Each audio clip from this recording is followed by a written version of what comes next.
Hi hello नमस्ते। नई कहानी मेरी ज़ुबानी इस चैनल पर मैं रेणुका आप सभी का स्वागत करती हूँ। आज हम सुनेंगे एक कहानी जिसका नाम है गरीब किसान के जादुई चने।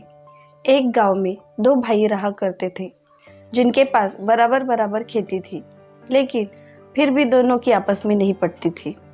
दोनों सगे होने के बावजूद भी आपस में कभी भी समझौते से नहीं रहते थे। ऐसे ही कुछ दिन बीतते गए। दोनों ने अच्छी फसल उगाई और फसल को लेकर जब वो बाजार में गए तब एक के फसल को अच्छा दाम मिला और दूसरे के फसल को अच्छा दाम नहीं मिला। यह देखकर बड़े भाई को अच्छा नहीं लगा। ऐसे ही कुछ दिन बीत गए। दोनों ने फिर से फसल उगाई। एक ने गेहूं उगाए और एक ने चने उगाए। चने की खेती अच्छे से नहीं आ पाई, थोड़े ही चने उगे थे और गेहूं की खेती अच्छे से हो गई थी। गेहूं की खेती अच्छी होने के बावजूद गेहूं के लिए कोई भी अच्छा सा दाम नहीं आता था, लेकिन चने की खेती कम होने के बावजूद भी चने के अच्छे से भाव आ रहे थे। इसलिए दोनों भाव संतुष्ट नहीं थे। एक के पास ज़्यादा पैसा आता था और एक के पास कम। ऐसे ही उन दोनों के बीवी अम्मी आपस में ही झगड़े होने लगते थे, लेकिन वह यह नहीं समझ पाती थी जिसके किस्मत में जो है वो उसे मिल ही जाएगा। ऐसे ही कुछ दिन बीत गए। दोनों भाइयों ने सोचा अब हम चने ही उगाएंगे। दोनों ने अपने खेतियों में चने के दाने बो दिए। कुछ ही दिनों में चने उगने लगे। छोटे भाई के चने इतने अच्छे हो गए कि बड़ी बहू के आंखों में वो अच्छे नहीं लगने लगे। उसने अपने पति से कहा, देखिए जी, उन्होंने भी चने डाले हैं और हमने भी चने डाले हैं। वो भी खाद डालते हैं और हम भी खाद डालते हैं। इसके बावजूद भी उनकी खेती देखो कैसी है और हमारी खेती देखो कैसे है। ऐसा हुआ तो हम गरीब के गरीब रहेंगे और ये तो अमीर हो जाएंगे। ऐसा नहीं चलेगा। अगर हमें नहीं मिला तो इन्हें भी नहीं मिलना चाहिए। आप कुछ कीजिए। उसने सोचा अब क्या करे, तो उसने सुना था पास ही के पर्वत पर एक साधु जी बैठे हैं, लेकिन वह साधु जी काफ़ी ही कपटी थे।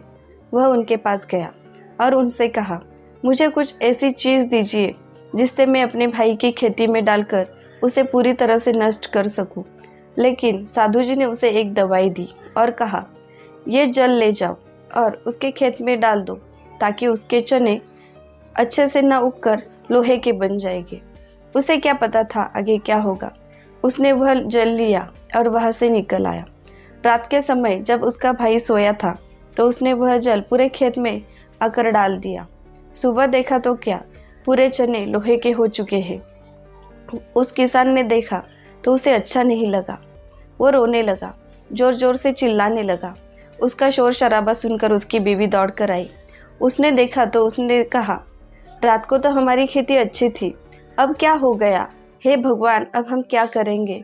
उनका शोर शराबा सुनने के बाद वहाँ पर गांव के सारे लोग इकट्ठा हो गए और चने की खेती देखकर वह भी हैरान हो गए, क्योंकि ये लोहे के चने कभी किसी ने देखे ही नहीं थे। ये कैसे हो सकता है? सब हक्का बक्का हो गए। ऐसे ही वहाँ पर गांव के सरपंच जी आ गए और उन्होंने देखा कि सारी खेती, चने की खेती लोहे की हो चुकी है। उन्होंने कहा, रो मत, देख, लोहे की तो लोहे की है तो सही।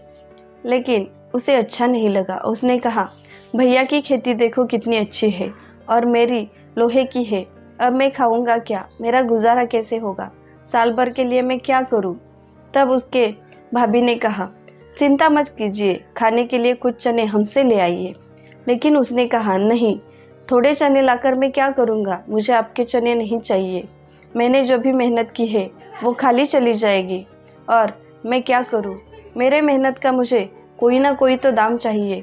लेकिन सरपंच जी ने कहा, तुम कुछ भी मत करो। मेरे देखने में एक अच्छा ही आदमी है जो लोहा खरीदता है। उसके पास ले जाकर ये लोहे के चने हम बेच देंगे। तुझे चने से भी ज़्यादा भाव में ये लोहा पड़ेगा तो तेरी किस्मत खुल जाएगी। उन्होंने वैसा ही किया। पूरे खेती से लोहा निकाल लिया और जाकर बेच दिया। तो क्या हुआ, चने से दुगनी उनकी कमाई हो गई और वो काफ़ी अमीर हो गए। बड़ा सा घर बनाकर वो खुशी से रहने लगी और जिसने यह कारस्थान किया था वो तो देखते ही रह गए, क्योंकि वह उनका बुरा करना चाहते थे। लेकिन कहते हैं ना, जिसका साथ भगवान दे उसके लिए कोई भी कुछ नहीं कर सकता। तो ऐसी ही नई नई कहानियाँ सुनने के लिए हमारे चैनल को सब्सक्राइब करें। और अगर आपको हमारी कहानी अच्छी लगी हो तो कमेंट करके ज़रूर बताना। धन्यवाद।